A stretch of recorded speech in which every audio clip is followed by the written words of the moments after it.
Alex was engrossed in analyzing new test data, a tedious task that formed the core of his team's efforts on the test vehicle over the past month. Reluctantly, he delved into correlating and tabulating the information for further analysis. His concentration was interrupted by the chirping of his phone, indicating a new text message. Glancing at the screen, he noted the notification but paid no attention to the sender's name. Only after several minutes, during a momentary break in his work, did he glance up from his monitor. Curiosity piqued, he reached for his phone and inspected the notification. The number wasn't saved in his contacts, and though the area code was local, it didn't ring a bell. Initially tempted to dismiss it as spam, he hesitated, considering the possibility that it might be from a teammate whose number he hadn't yet saved. He clicked on the text, and a message appeared on the screen. At first he was confused. Who could have sent him this image? But there was an intimate photo on his phone. He read the message. Look carefully. You still have time. Bradley, 6 p.m. He reread it again. He thought about it for a moment and chuckled slightly. It wasn't often they got the wrong number to send pictures like that. He was about to delete the message when he looked at the photo again, and his heart nearly stopped. One detail in the photograph struck him. There was a mole on the left leg of the girl in the picture. The tiny mole belonged to Candy, his wife, with whom he had lived for the past 6 years. He stared again, disbelieving, looking for anything that might disprove what he'd seen with his own eyes, but the closer he looked, the more convinced he became that it was his wife. Upon rereading the note, he realized it mentioned Bradley's, a local pub unfamiliar to him and Candy. It was situated in the neighboring town, but why would Candy be at Bradley's at 6 p.m. when she was en route to Boston? Her team was diligently preparing a crucial proposal, with the pitch scheduled for Monday afternoon. Today was the day the entire team flew in to finalize preparations, with a comprehensive dress rehearsal set for Sunday. As one of the principal figures, Candy's presence for preparation was a given. Checking the time, it was 5:15 p.m. Candy's flight was due to land in Boston at 4:30. Typically, she would call upon arrival, but it was reasonable to assume she was occupied with rounding up the team and their equipment, making their way to the hotel. He debated whether to call her but opted to respond to the text message first. His reply wasn't particularly inventive, but it was to be expected. Who is this? How did you obtain this photo? Am I expected to meet you at Bradley's? As he packed up for the day, he made a decision. He would go to Bradley's. He needed answers, and he was determined to get them one way or another. He sent a casual text to Candy. How was the flight? I'm heading out for a bite. Give a call when you're free. His aim was to maintain a relaxed demeanor while attempting to gather more information. As he strolled towards his car, anticipating a response from Candy, his phone chimed once more. Assuming it was Candy, he swiftly checked his phone, only to find it was a reply from the mysterious sender. I'll be there, but I'm sure you will find someone more interesting than me there. His mind began to race. Opening the Maps app on his phone, he quickened his pace towards his car. Bradley's was a 30-minute drive away, and it was already 5:40. He calculated that he would arrive shortly after 6 p.m. Uncertain of the significance of timing, he opted to head directly to Bradley's, hoping to be punctual for whoever the sender implied he would find interesting. During the ride, his phone chirped once more. This time, it was a message from Candy. Crazy time with the team. Call you later before bed. Love you. He didn't dwell on it, knowing they would catch up later. His focus was now on the impending meeting at Bradley's and unraveling how the sender acquired such intimate knowledge about his wife. His heart raced as he pulled into the parking lot at 6:12. The sender hadn't provided any clues about who he was supposed to meet, leading him to assume that the individual must know him and would initiate contact. However, it was the cryptic mention of someone more interesting being present that heightened his apprehension. The sender seemed privy to information he didn't possess, leaving him feeling like he was walking into a trap with no alternative method of uncovering the truth. It was a picture that turned him upside down inside. He trusted her completely, and their life together was perfect, at least he thought so. But there was only one way someone could have gotten a picture like that, and he was going to find out in about 5 minutes, and the thought of the finality of that answer horrified him. Entering the pub, Alex's eyes adjusted to the dimmer lighting. Unfamiliar with the establishment, he paused by the entrance, surveying the surroundings. A spacious dining area lay ahead, while a bar was situated to his left. Opting for the bar, he settled onto a stool at the end. The bartender, just finishing an order for a well-dressed patron, approached Alex to take his order. Requesting a draft, Alex glanced back towards the dining area. His attention was drawn to a man who had just taken his drink order and was now crossing the room towards a table filled with jovial individuals. It was then that he noticed what the mysterious texter had hinted at. Seated at the table, receiving a drink from the well-dressed man, was Candy, adorned in her little black dress and pearls, radiating confidence and charm. Acting on autopilot, Alex rose from his seat and made his way towards the table where Candy sat. As he approached, Candy's expression shifted from a warm smile to one of wide-eyed fear. Unperturbed, Alex continued his advance. When he reached the table, he seized a handful of the well-dressed man's hair with his left hand, yanking him forcefully backward. The man, losing his balance and spilling his drinks, stumbled backwards, emitting cries of pain. As Alex pulled him past, he released his grip and prepared to deliver a punch with his right hand, only to find the man tumbling out of reach, landing on the floor in a disheveled heap.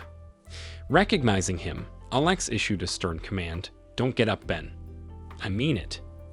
Ben, previously well-dressed but now soaked in drink and crumpled on the floor, nodded silently, making no attempt to rise or speak. Alex glanced back at Candy, noting the sudden hush that had fallen over the table. Recognizing familiar faces among the group, all part of Candy's team, he couldn't help but muse. I guess team loyalty outweighs infidelity. Yet, amidst the silent crowd, he sensed one person who had chosen to divulge the truth to him. Briefly considering identifying this individual, he swiftly dismissed the notion as futile. "I'm going home. If there's any hope of salvaging our marriage, you'll come with me now," he declared, his gaze fixed on Candy. She nodded in response, beginning to rise, but he raised his hand to forestall her. "Give me a moment before you follow," he added before turning to leave. Before departing, he directed his attention to Leona Wilson, seated beside Vicky Thornton. "Leona, does Zach believe you're in Boston too?" "Vicky, is Maria under the same impression?" Their silence spoke volumes, unable to meet his gaze or answer his probing inquiry. The journey home passed in a blur, Alex finding himself in his driveway before fully registering his surroundings. Inside, he retrieved a beer from the fridge and settled into the living room. Zach Wilson and Maria Thornton were familiar names, but the other two couples were strangers to him. Reflecting on the evening's revelations, he debated reaching out to Vicky or Maria, but ultimately decided against it, unsure of what to say and feeling a pang of betrayal from their apparent deceit. Instead, he opted to send them a brief text, subtly hinting at his awareness. "Just heard from Candy that team travel plans seem to have changed. Might be worth giving her a call for an update." With that, he left them to choose whether to investigate further, satisfied that he had acted with honesty and integrity. About 20 minutes later, the sound of the garage door opening signaled Candy's return home. Alex remained seated in the living room, waiting her arrival. She entered, still clad in her little black dress, but now without shoes or jewelry. Taking a seat across from him on the sofa, Candy appeared composed. Alex chose to maintain silence, recognizing its potency in fostering dialogue. He was determined to let the weight of the quiet linger until Candy was ready to speak. It didn't take long for Candy to break the silence. "It's not what you think," she began, but Alex raised a hand, signaling for her to stop. "You have no idea what I think about what happened tonight," Alex replied evenly. "I'm not interested in a lengthy explanation. As engineers, we both understand that why questions often lack definitive answers. Instead, let's start with the basics. How long has this been going on? How many times? How frequently? Do our friends know, aside from those involved tonight? Am I known as your cuckold among our colleagues and friends?" "No, Alex, it's not like that at all," Candy interjected. The team's travel plans got disrupted, and Ben suggested we stay in town for a down day before resuming our work. I didn't see the whole team there, or was everyone else? Alex inquired. When we received the update, some of the team decided to stay home for another night and join us at the airport tomorrow, Candy confessed. But you chose to deceive me, he asserted. You seemed rather cozy with Ben. Is there anything going on between the star engineer and the Wonderkind program manager that you'd like to disclose? Well, for starters, Ben managed to persuade the owners at Bradley's not to press charges, she replied, her tone upbeat. His eyes widened in disbelief at her sense of loyalty. I couldn't care less about your friend.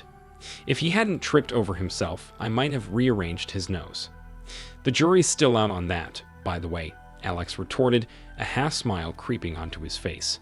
Let him press charges. I've spent a night in jail before. It doesn't faze me.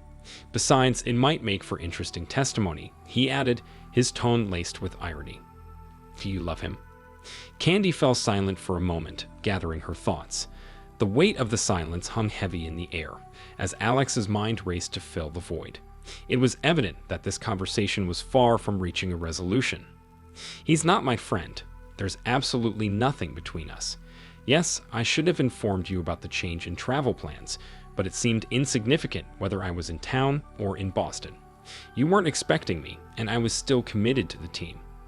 We were simply grabbing a meal before retiring to our rooms. There was no justification for your behavior. He was merely fetching drinks. You embarrassed me in front of my team, she exclaimed, her tone shifting to one of defiance as she attempted to deflect and assert control. He retrieved his phone and pulled up the incriminating text, sliding it across the coffee table to her. The expression on her face betrayed recognition. She knew there was no way to deny it. As she began to speak again, her tone lacked the earlier bluster. Alex swiftly started a voice recording app on his phone, tucking it into his shirt pocket to capture the conversation. Alex, our team is, she hesitated, searching for the right words, very close-knit in many ways. Most of us, she trailed off, struggling to articulate her explanation. We have a small group that meets regularly. They were all at Bradley's. We were the ones shouldering the bulk of the work for the proposal. You know how much time I've been devoting to preparing our pitch. I'm not exactly sure how it all started. It was sometime after Ben took over as PM. We worked closely together, and I was drawn to him, and things just evolved, Candy confessed. No, Wise, he interjected firmly. Cheating doesn't simply happen. Clothes don't just come off. There are conscious decisions involved, and we both know that. So please, don't insult my intelligence. So, it's been nearly 6 months, he mused, answering one of his own questions. Around the time Ben joined the team, right? She nodded in confirmation. The team, he began again, pausing to find the right words. You all, he let the sentence trail off, leaving the implication hanging in the air. She nodded once more. And Ben suggested this was beneficial for fostering trust and team dynamics. Is that how he convinced all of you to engage in this consortium? He questioned pointedly. Now you're being crude. It's more than that. I feel a deep connection to Ben and the team, more than ever before, Candy retorted, her bravado resurfacing. Alex couldn't shake the feeling that this conversation was headed for a turbulent conclusion. Unfortunately, there might be some changes coming to your team, Alex disclosed. What have you done? Candy gasped. Alex, involving anyone else will only cause more harm. Let them deal with their own choices. We need to focus on us. Candy, you must understand that I can't remain silent and be complicit. I care about Vicky and Maria. Frankly, I feel more favorable towards them than I do towards Leona and Zach right now, he explained. I messaged them about the altered travel plans. How your friends respond to their spouses and how their spouses handle those responses is entirely their concern. I can live with my decision. Alex, we have the most productive team in the history of Chimerica Incorporated, she was almost yelling at me. And you've been profitable too, mister. Just because we had team planning meetings on Wednesdays doesn't mean you missed out on everything. I never denied you access to me when you needed it. So I slept with my team a little earlier, you never knew. And that picture you showed me, do you want to know about that? Now she was mocking me. It was right after Ben and I slept together. And yes, Liana was there too. If you don't know about it, then it didn't happen, right? I froze in place, listening to the extent of the deception and the depths of my ignorance. So now, just because you're aware, just because your fragile ego is bruised, you're willing to throw away everything my team and I have achieved. Candy hissed, her anger escalating with each word. Her fury was contagious. Alex felt his heart racing as Candy passionately defended her team's questionable dynamic, fueling his own growing resentment.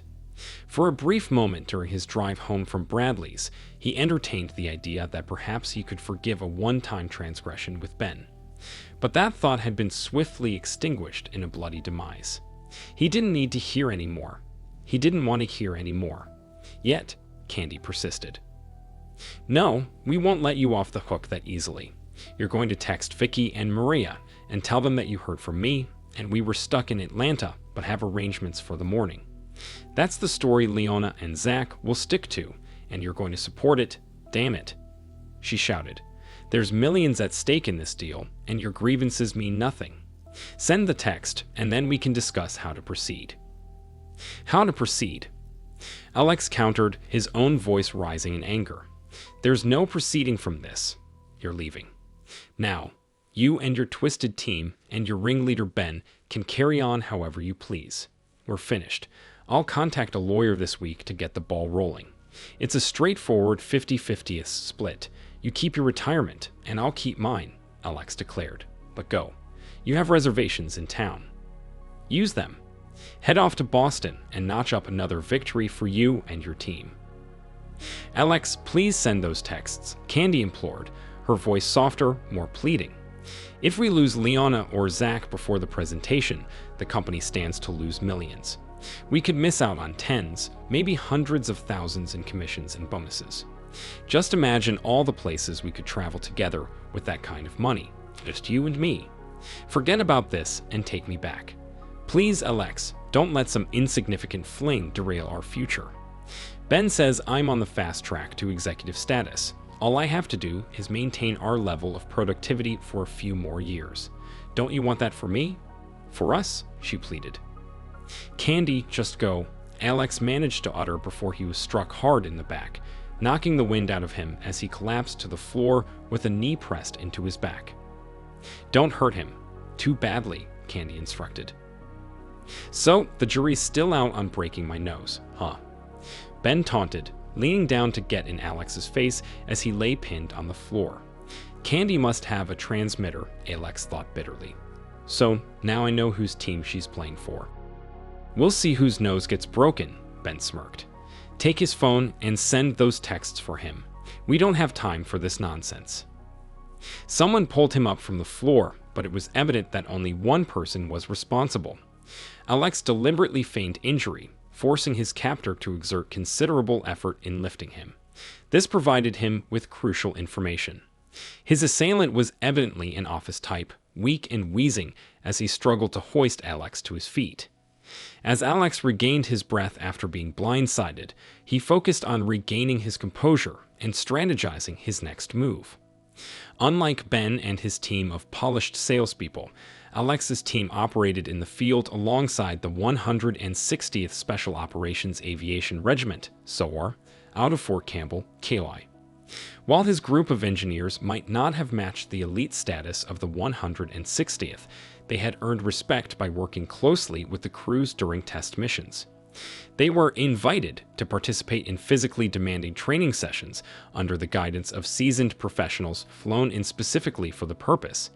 If these men showed up, it usually meant trouble for someone and not the kind one walked away from. Alex and his team developed specialized equipment to facilitate insertion and extraction in high-risk environments. They took pride in knowing their modifications played a vital role in mission success and the safe return of everyone involved. Among the 160th crew, the most respected figure was Master Sergeant, MSGT, Terry Baker. MSGT Baker was a legend in his field, commanding respect from all ranks, from boots to bird colonels. He was renowned for his unwavering commitment to ensuring the safety of his men and had earned his reputation during a mission in Colombia. During an ambush by the FARC, MSG Baker instructed a young lieutenant to stick close. When the LT was injured in the firefight, the medic pronounced him dead. "He's gone, Top," the medic reported, but MSGT Baker refused to accept it and ensured the LT was evacuated safely, embodying the motto of never leaving anyone behind. Baker knelt down and lifted him into a fireman's carry. "He's gone, Top," the medic reiterated. "That may be," Baker replied calmly, "but he's still coming home with us." The medic regarded him with disbelief. With more than 5 kilometers to trek back to the LZ through dense forest, their odds of returning unscathed were slim. Carrying a deceased comrade only compounded their challenges. The MSGT seemed to read the medic's thoughts. "I'd do the same for you, Zach," he reassured the medic. "Stay close in case I need you." What ensued would become the stuff of legend. Upon their return to the base, the doctor met them as the helicopter touched down.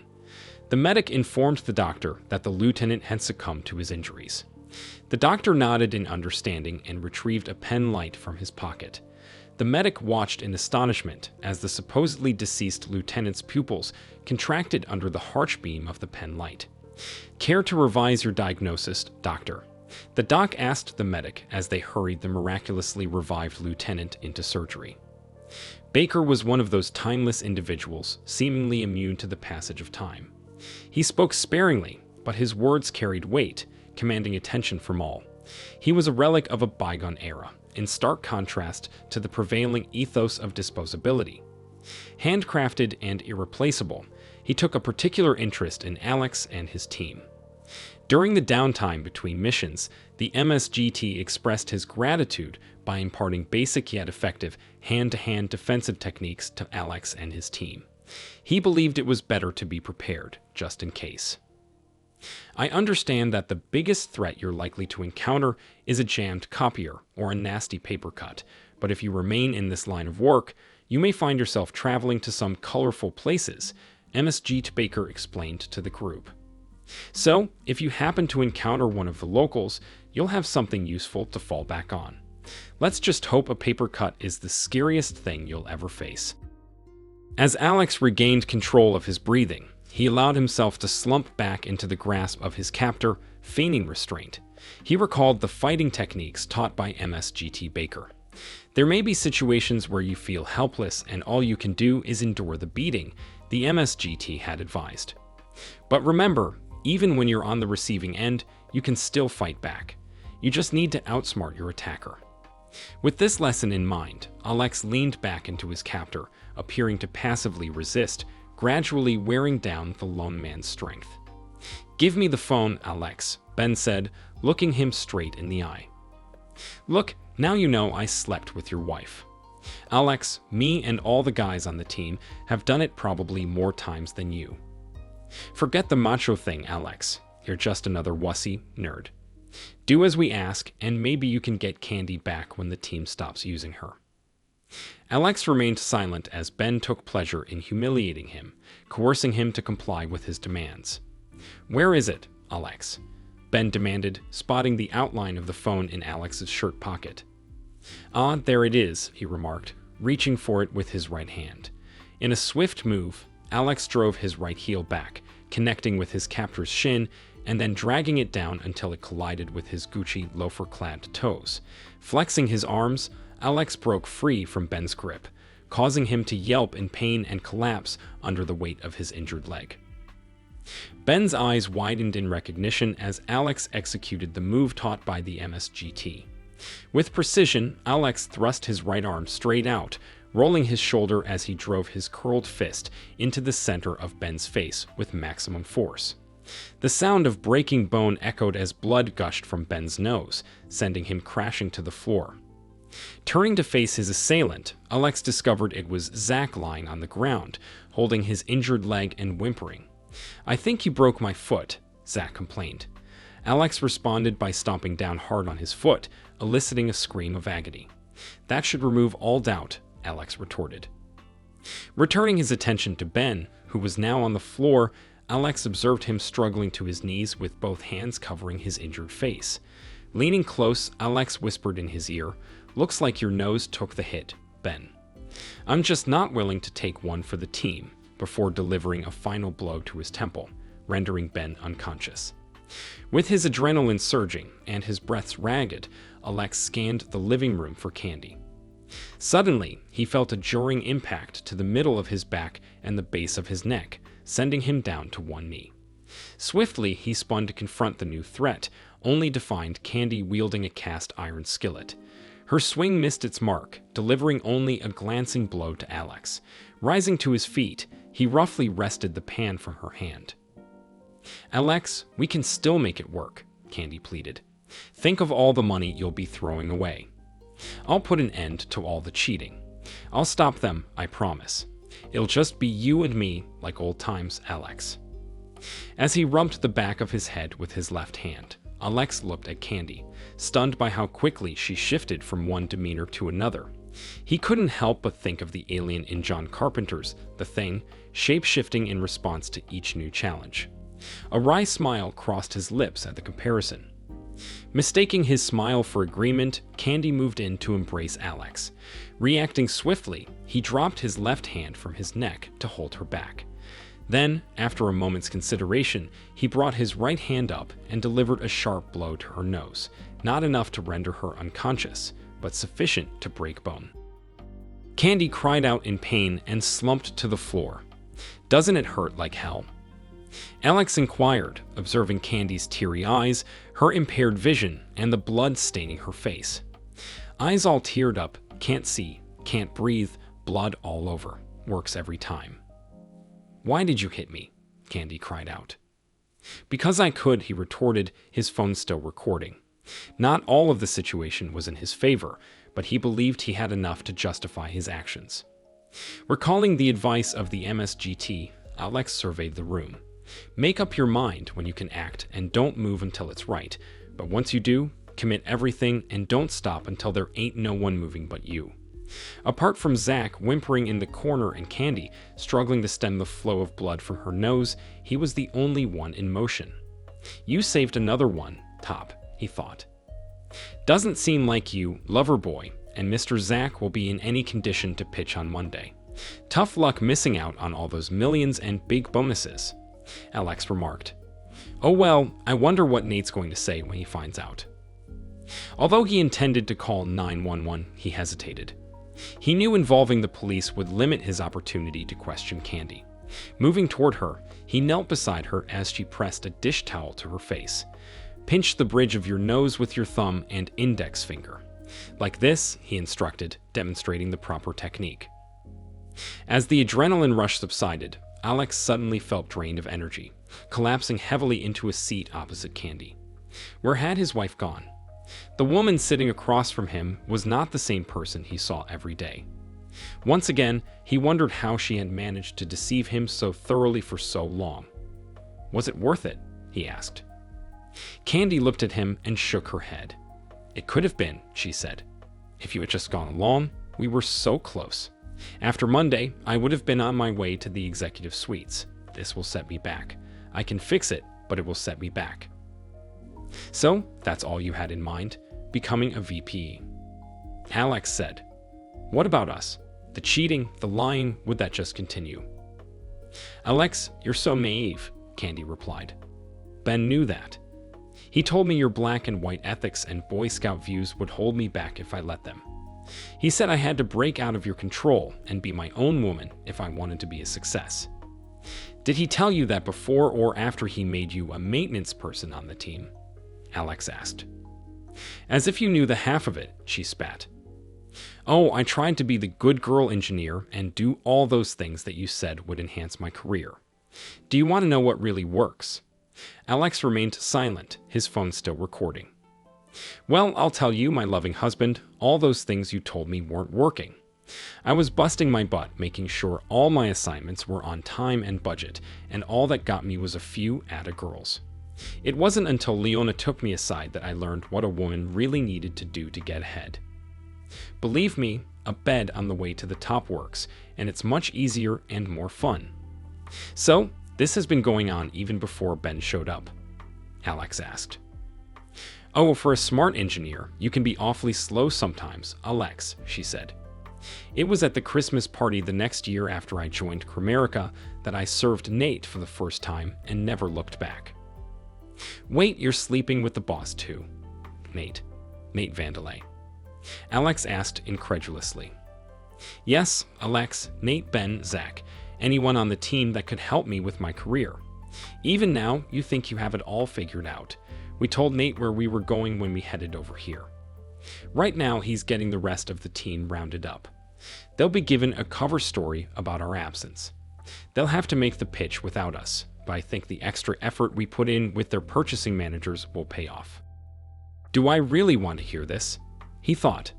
Oh, what the hell? Why not? Extra effort? Alex prodded. You always were a go-getter, Candy. It was so easy. I don't even want to call it an effort, she laughed. It was so easy at the bidders conference with the men that we had to get more creative with Molly, the token woman on the selection committee. Funny how I can even seduce a woman, but I had to involve old man Ben to do it. She was situationally bi-curious. And given the promises that we'd start working together after the contract was finalized, yeah, we got a selection committee. Why all this then? I mean, if it's all greased, why the strong-arm stuff? Alex asked. That was Ben's idea, the dumbass. I told him to chill, that I'd come home, make you happy with something, and be back in time to catch a plane, but he had to go to Alpha. Look what that got us. So now, instead of being the face of a winning team, I'll be back to pleasing Nate.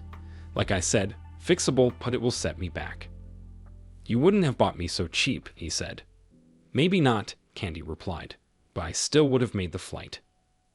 Well, you sure as hell ain't making that flight now, he said. Remembering how Ben seemed so clued in, he figured that Candy had to have a transmitter with her. Nate, are you listening? I'm about to call the cops. I'm sure there's a handful of felonies involved here, and we haven't even begun to go down the rabbit trail of fraud. That's a federal contract, isn't it, Candy? Alex asked rhetorically. Yeah, the feds take a dim view of how, did you phrase it, extra effort. I'm sure you have great lawyers and all, Nate, but maybe there's an alternative. He let it hang. A moment later, Candy's cell phone rang, playing Hail to the Chief. Nate, she asked into the phone. Of course, I'll put you on speaker. Alex? Nate's voice came through the speaker. First, let me apologize to you. Ben's actions were a gross lapse of judgment. I can assure you the board will deal with him assertively. Thank you, Nate. That is a load off my mind. Glad to see that you and the board take assault and fraud so seriously. Alex, these are all very unfortunate allegations. Lawyers will get rich, but no one really wants to rock the boat. We may pay a fine, Ben and Zach get some community service, but in the end, you will be divorced and poorer by half, Nate explained in a business-like manner. Do I hear an or in this tale, Nate? Alex asked. Candy always said you were the cleverer of the two. Still, I'm happier to have hired Candy. Yes, Alex, there most decidedly is an or, Nate continued. Alex, we, Cramerica, have displaced you in your wife's affections, and when you found out about this and questioned it, you were treated in a most shabby manner. Most shabby. Shocking, Alex interjected. Alex, Nate continued, in lieu of calling the cops, as you put it, suppose instead that we could come to an agreement. I just sent a snap to Candy's phone, well, not me, one of my tech boys here. They tell me that they disappear after viewing. Have a peek. Perhaps that might restore some goodwill. Candy opened the snap and turned the phone to Alex. He saw the words Bank of Grand Cayman and a number. A very large number. And when would that be deposited? Alex asked. It's already there, Alex. You have an email with the account number. This has been a very bad day for you, Alex. This may be a hard decision for you to make, and I don't discount the emotion. Candy is a very desirable woman. Be that as it may, however, one can't take emotion to the bank, can one? One can't, Alex agreed, affecting Nate's upper crust clipped manner of speech. Cramerica will cover the costs of your divorce. You can never reconcile. I think we all recognize that. Candy will file. She will ask for her personal belongings and her retirement. He contemplated for a moment before responding. On one hand, he could stand on principle and expose the whole sordid mess, letting the chips fall where they may. On the other hand, he could simply walk away. Nate had just given him 5 million reasons to do just that. "Does Comerica have a medical staff, Nate?" Alex inquired. Yes, Alex. I believe we have some physicians on retainer," Nate replied. "Good," Alex said. "You better load a few into a limo and send them over here to pick up your team." "We are in agreement then?" Nate asked. "Candy who?" Alex retorted. "Precisely," Nate agreed. "Are we done, Alex?" Nate asked. "Goodbye, Nate," Alex said, ending the call. Alex put away his phone and turned off the recording app before slipping it back into his pocket. "I knew you would see it our way, Alex. We can still be friends with benefits. When this is all over," Candy suggested, attempting to summon what she thought was her most winning smile. However, even her incandescent smile couldn't reverse the effects of her ruined nose. Her eyes were turning black, and dried blood trailed down from her nose to her chin. Alex found the sight somewhat comical and allowed himself a smile. Once again, Candy misinterpreted his smile for agreement and leaned in to kiss him. Alex swiftly put out his right hand to stop her. He cupped her face with his hand and pushed her back until she fell with a thump onto the couch. "Either I hit you too hard or not hard enough. In what world would I want to kiss you, Candy?" he stated firmly, looking down at her hurt expression. "Take whatever you want, but have it out of here tomorrow," Alex said, walking toward the door. He paused next to Zach. "Foot still hurt?" he asked. Zach responded with a whine. "Hell yeah, you bastard, it still hurts." Without another word, Alex delivered a swift kick to Zach's groin, causing him to curl up in pain and moan. Moving on to Ben, who had managed to sit up, Alex reassured him, "I'm not gonna hit you, Ben." Ben smiled, but his smile vanished as Alex's foot made contact with his testicles. Ben rolled onto his side in agony, and Alex walked out. He climbed into his car, unsure of his destination, but knowing that food and shelter were essential. After grabbing a burger from a nearby takeout place, he checked into a Red Roof Inn just outside of town, near the freeway, and fell asleep as soon as his head hit the pillow.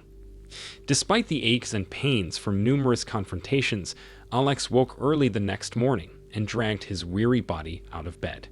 He prepared some motel room coffee when his phone chimed, signaling a new message. It was a text from the number. He opened it immediately. "Sorry for yesterday. I can meet. TGIF at the mall, noonish. I'll wave you over to seats at the bar." "I'll be there," Alex texted back before pouring the lukewarm brown water from the coffee maker's carafe into a paper cup. "Yep, I'll be there," he thought as he set up his laptop. Time for some online banking.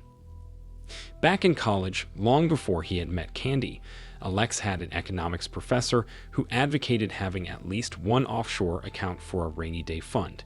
With his professor's help, he soon became the owner of a brand new bank account in the Cayman Islands. It was his Damn You fund, created as a safety net for unforeseen circumstances.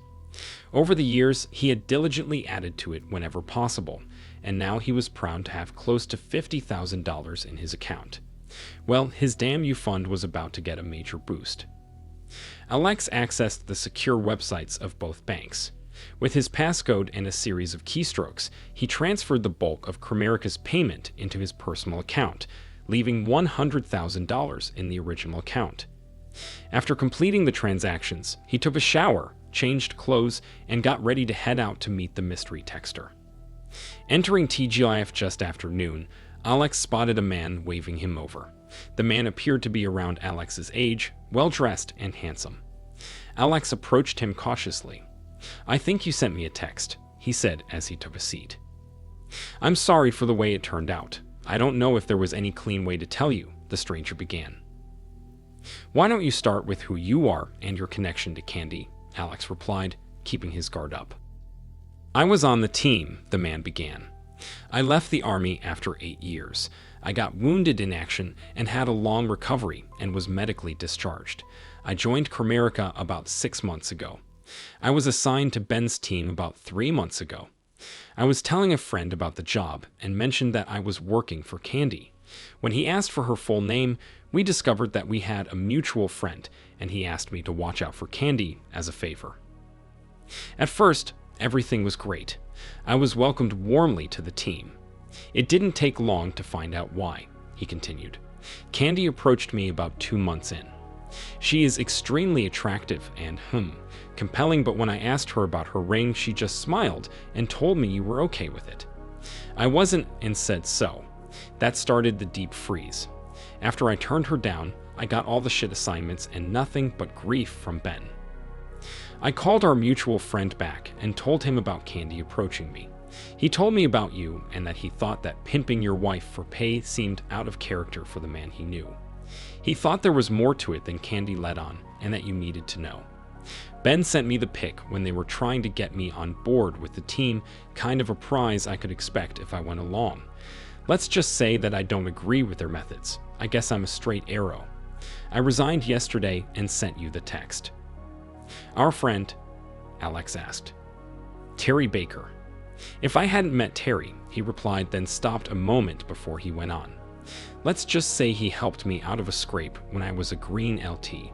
I owe him a favor or two. Don't we both? Alex agreed. What are you going to do? The stranger asked. Nate kind of laid it all out for me. I could get the cops involved, and yes, Zach and Ben and even Candy would have some legal problems, but with his lawyers, it would all end up as a bump in the road. We made a deal. You might think I'm selling out, and maybe you're right in a way. But they stole the only thing I had that was irreplaceable. If I can't make them pay legally, well, at least I can make them pay. It won't bring Candy back, but I think I may find she's less irreplaceable than I thought. I have a trip planned. Tell Terry thanks for everything. I won't be going back to work. What about you? Alex asked finally. Well, Terry always spoke highly of Baxter Incorporated. Now that you're gone, they may just need another engineer. I think you'll find they do business a bit differently at Baxter, maybe more to your liking. Challenging, but the fringe benefits won't compare to what Candy's team was offering. Alex smiled. I think I can live with that. The stranger rose. Alex did likewise. They simply nodded to each other and left without a further word. On Monday, Alex had just checked in for his flight to Costa Rica. Tamarindo will be a nice place to decompress for a while, he thought. He was making his way toward security and saw a mailbox just up ahead. He reached into his pocket and pulled out an envelope addressed to the DOJ, Washington, D.C. Inside was a thumb drive of the recording. They might be interested, who knows? He thought. Maybe Nate's lawyers aren't as good as he thinks. He dropped the envelope in the box and walked into the security line. Epilogue. 9 months later. Alex sat at his usual table in the cafe. Nicole, lovely as always, brought him his cerveza. Thank you, dear, he said as he raised the bottle to his lips. He had received mail. Still holding the envelope, he examined it. No return address. He wondered who had found him. He hadn't gone through elaborate steps to stay hidden, but locating him in a little town on the Pacific coast of northern Costa Rica would have required resources beyond the ordinary. His first thought was Nate's people had found him. The envelope had been sitting at his house for 2 days. He was fairly certain it wasn't a bomb, yet one couldn't be too careful. Travis, Alex called out to the owner of the cafe. Tienes tus cuchillo. Si, Senator Alex. Travis handed over the envelope, and Alex took a few steps back.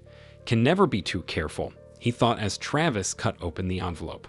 He handed it back to Alex, who thanked him. Alex took another pull from his beer bottle and turned the envelope over. Several sheets of paper fell onto the table. He picked up a note. Thought you would find this interesting. That was all the note said, and instead of a signature, there was a phone number, the number. Terry would have the resources to find him, he thought. I can live with that. He flipped the other piece of paper over. It was a copy of a newspaper article with a picture. The photo showed Ben, Zach, Candy, and Leona being led out of the Comerica building in handcuffs. The headline for the article read, 4 indicted in multi-million-dollar procurement fraud. He smiled.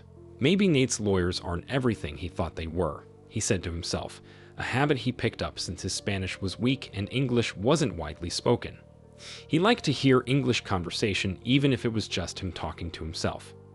Nicole, otra cerveza por favor, he said as he held up his empty bottle. Say, Mr. Alex. Gracias, Nicole, he said as he accepted his beer, took a swallow, and looked out at the deep blue Pacific. Candy who. Thank you for watching this video to the end. If you liked it, please like it and subscribe to the channel. See you soon.